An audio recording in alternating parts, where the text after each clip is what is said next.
ขาน้อยลำพูนขอถามพระแม่เมตตาแด่ถ้าว่าผู้ใดบ่เอาพระพุทธพระธรรมพระสงฆ์เป็นที่พึ่งชีวิตสิเป็นจังใด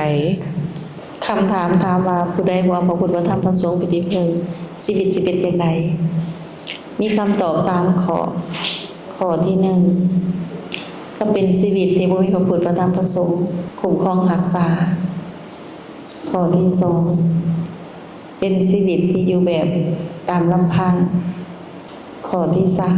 3เป็นชีวิตที่เดินดอยไปตามตัวเองจบคำตอบโดยขาน้อยสร้างขอถามแม่พระเมตตาแน่ผู้เอาพระพุทธพระธรรมพระสงฆ์เป็นที่พึ่งชีวิตจะเป็นแนวใดมีคำตอบ4ข้อนะข้อที่1ถ้าเอาแท้เอาจริงก็ดีก็เจริญก็มีความสุข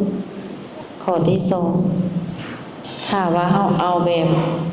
ดินหัวหัวเอาแบบเอาเจือปนกันหมดมันก็สิบ่ได้ประโยชน์หลายข้อที่3คันเฮาเอาแบบโดยความเคารพบูชากราบไหว้แต่เฮาบ่ได้ฝึกบ่ได้ปฏิบัติมันก็แบบหนึ่ง